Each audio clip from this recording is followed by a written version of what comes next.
Do you feel trapped with stress, anxiety, depression? Do you have a maladaptive coping strategies and find no way out of your triangle of stress, anxiety, and depression? Is there anything that can help you? I think there is a way out. Hello, friends. You're joining today Shakila Devi Perumal, counselor and psychotherapist. For the past 16 years, I have been helping people with chronic lung disease to recover from the anxiety and depression symptoms. I prominently use motivational interviewing and cognitive behavioral therapy. And recently, I found something else is more effective than CBT, which I will be revealing through this video. I'm also a founder of Lung Rehab Voyage, my dream mission to make a meaningful difference in people's life with chronic lung disease and mental health disorder. I design educational videos, tips, strategies to empower patients and their families to manage their conditions. Please do subscribe to my channel and get notified whenever I release my videos. Today, I'm going to talk about a misconceptions of stress. Whether you're working with your therapist or you're looking this video for your own self-help, and I promise this is going to be a very useful tool to travel your journey of managing your own stress and anxiety and depression management. So, before we could delve into the subject matter, please grab a pen and paper. Let me bounce on to you 3 questions, and I give you 5 seconds for each question.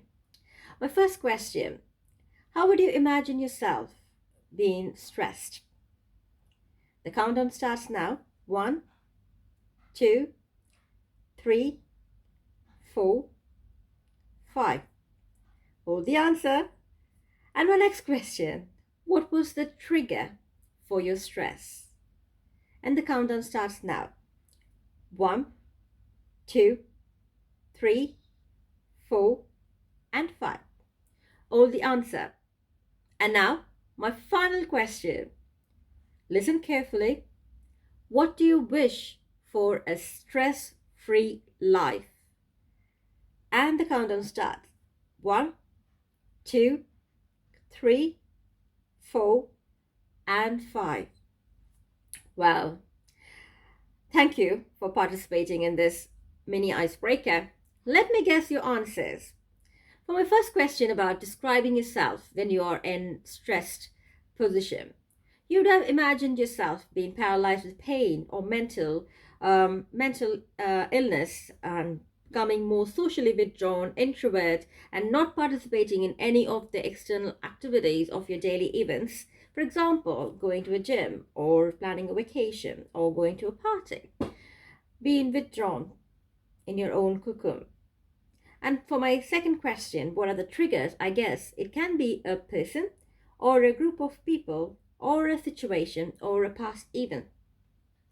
And my final question about what you wish or desire for a stress-free life. And I guess your answer is a meaningful, happy-filled life. If you endorse that my answers, my guesses are right, I would like to confess here one thing. In early years of my career, I was endorsing the same beliefs that stress is a silent killer and the cause of most of the chronic illness, and I would advise my patients that how to live with a stress-free life filled with joy and happiness, look towards joy and happiness. And my affirmations have been turned out to be wrong after I read this publication in US in 2012. The paper is, does the perception that stress impact health is really a cause for increased illness or the death of the people? So this paper basically investigate on about 34% of US adults who express themselves having stress to some extent. And among them, the people who actually had a perception that stress impacted their health had a 43% increase in the premature death. Another study in Australia, the World Health Survey, has actually found out people with higher depression directly correlated with a low purpose in life or no purpose in life. And people, those who have a high or medium purpose in life, are either belonging to a community or faith communities or religious community, having a higher social support and having a higher mental resilience and having a higher health literacy. Thinking over these two papers, now I would like to challenge my views and your views about happiness and a stress free life. For a optimal, meaningful life, you don't need to have happiness. There's some amount of stress, challenges, and obstacles are needed to build our mental resilience. And creating a meaning or purpose in our life is going to support that mental resilience. And as people, we always are in this idea trapping that happiness is the meaningful life. Rather, we need to be looking into the broader psychological domains of what makes a meaningful life. For example, longing for a personal self growth and have mastering some skills and techniques and having some autonomy over the execution of knowledge and how you link with people. So those are some of the psychological domains which I'm giving example here. So focus on ourselves in developing those skills will give some meaning and purpose in life. Practical example today is people in today's world give a higher importance to their work and place their self-esteem, their personal identity, and respect from others as a high value, and that linked to their mental health. And once they actually been underestimated in work or told not good enough, people then led to a lot of negative thoughts and feel themselves unworthy, which is not true. I would like to challenge this particular thought of linking the concept of your worthiness with the concept of your work and linking your work to your personal identity and self-esteem. Because as humans, the beautiful part of human existence is we are all worthy, we are all equal. And we have this intuitive power of reproduction, creation, which other species don't have. Not many other species, I would say, will not have this power. And we need to appreciate our worth despite any materialistic or control of other influence on our worthiness.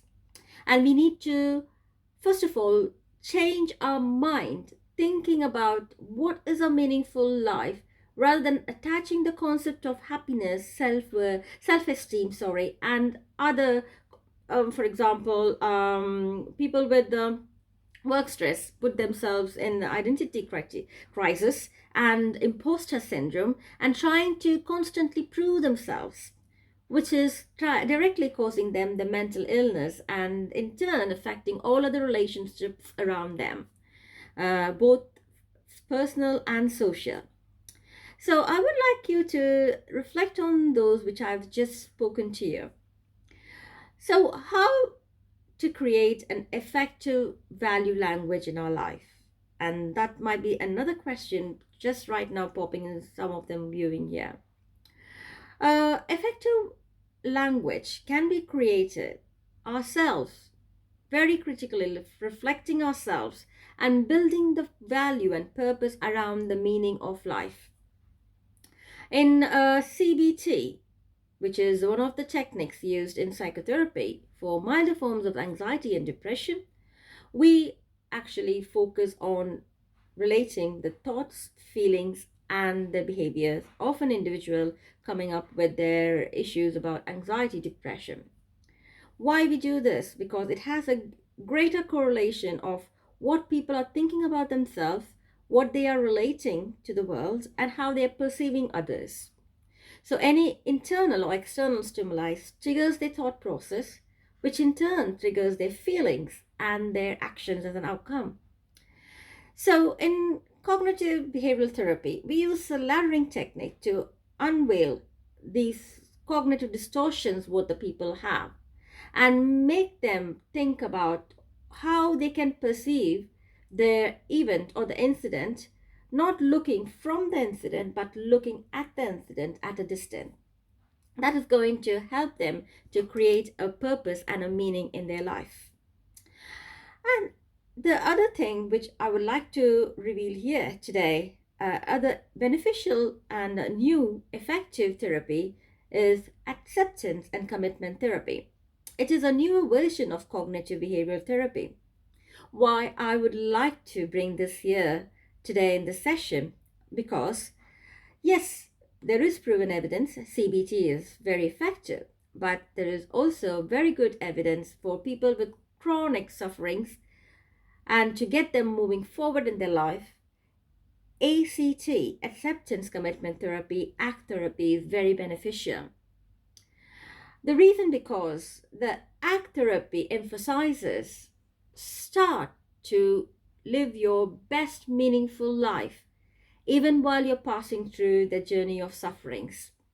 Make or create opportunities amidst your sufferings. That's the ultimate word, ultimate message the ACT is going to give it to you. So, in my personal experience, I had been going through sufferings for the past 8 years, and I have actually explored the different ACT techniques, and I've actually been surprised that that really works. And I'm going to share different techniques of ACT in my next video. But I would like you to leave you with a few books from Russ Harris. His books about happiness, and his book about confidence and fear, and his book about act with love. And those books are very easily available in Amazon, and you can look for it. It is both available in the Kindle version, ebook version, and also the manual copies are available. So I would recommend people to go and explore those books. Until I see you in my next video. Thank you for joining this video, and I hope that it gave you some thinking process kick-started around how you can view or shift your thinking about a meaningful, purposeful life, and shift your thinking about happiness in your life. And thank you. Have a good day.